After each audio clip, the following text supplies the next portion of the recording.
Hello friends, we are studying Science and Technology Part 1 for class 10. Today we are going to study about the third chapter, that is chemical reactions and equations. So when we are going to study chemical reactions, you should know what is meant by physical change and chemical change. So physical change and chemical change, in that first is physical change. A physical change takes place due to change in the parameters such as temperature and pressure. Are you getting it? What is physical change?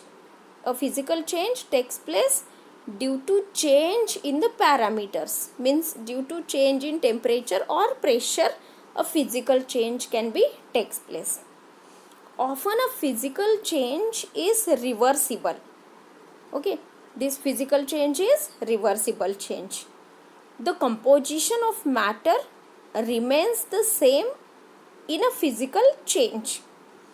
Example, ice is transformed into water on heating and water is transformed into ice on cooling. Okay, it means it is reversible. What is reversible? Ice changes into water on heating and again water changes into ice on cooling. Okay, it means it is reversible.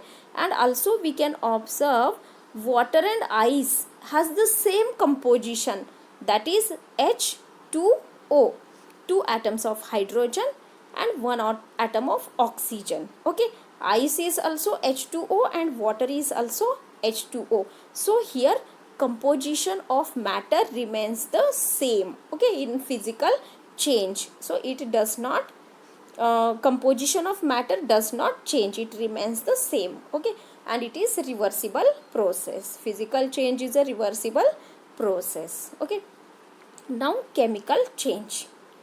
If the composition of matter changes during a process, then it is called a chemical change.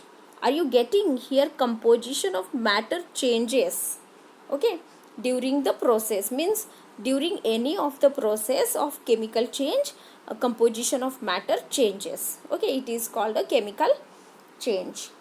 Chemical change is irreversible process. Okay, it is irreversible, means if one substance is converted into other, it cannot be regained.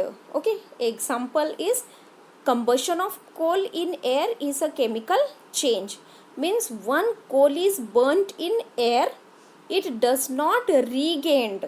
Okay, so original coal we will not get after combustion of coal. Okay, so this is irreversible change. Now what is actually chemical reaction?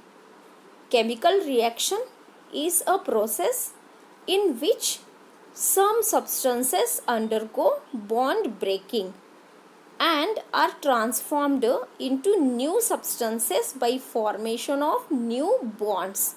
Are you getting, students? What is chemical reaction? When a chemical reaction takes place between any two or more substances, there is the process of first bond breaking, okay, between that substances, and after the transformation and are transformed into new substances. Okay, after the bond breaking of that substances, new substances are formed. Okay, and how they are formed? By making new bonds. Okay, means by formation of new bonds. Then next point, the substances taking part in chemical reaction are called reactants. Means the substances in which reaction is taking place, that are called as reactants. It means when carbon is react with oxygen, or we can say carbon burns or combustion of coal takes place in air. It means coal and oxygen are taking part in the reaction. Okay, and after that the new substance is formed, that is carbon dioxide. It means the substances which are taking part in chemical reaction are called as reactants. Okay, and then the new formation of the new substance that are the products. Okay, the substances formed as a result of chemical reaction. Okay, means after the chemical reaction what the result is getting, that substance is called as product. Okay, so the substances formed as a result of a chemical reaction by formation of new bonds are called as products. Now example, formation of carbon dioxide gas by combustion of coal in air is a chemical reaction. Are you getting what is the example? Formation of carbon dioxide gas by combustion of coal in air is a chemical reaction. In which are the reactants? Coal and oxygen are the reactants. And which are the products? Carbon dioxide is a product. So a chemical reaction is represented by writing a chemical equation. Are you getting, students? Chemical reaction is represented by writing a chemical equation. Means chemical reaction represented by chemical equation. Okay.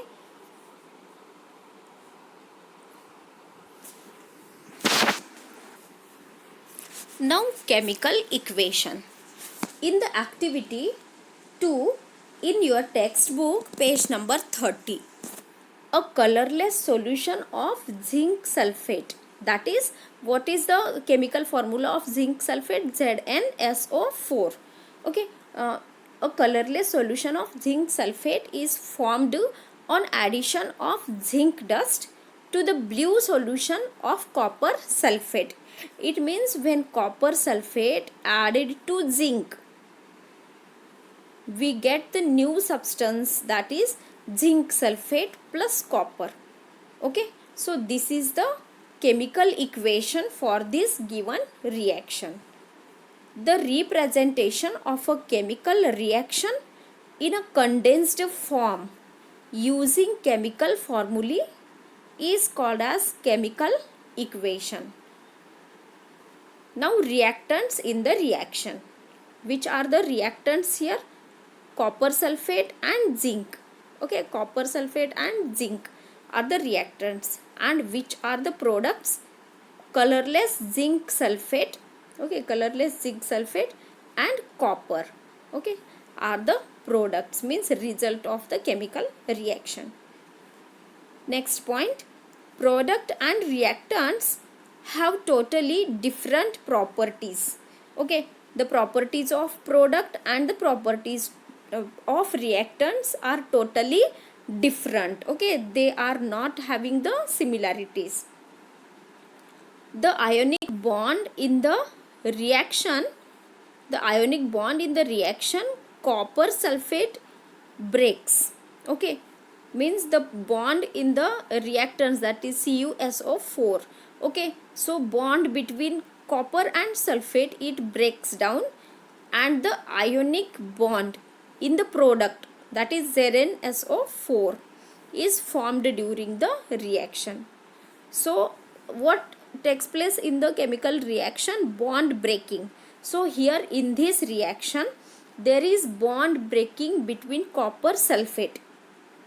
Okay, ionic bond breaks in copper sulfate solution, and where the new ionic bond is formed? New ionic bond is formed in zinc sulfate. Okay, in this chemical reaction. Now writing a chemical reaction.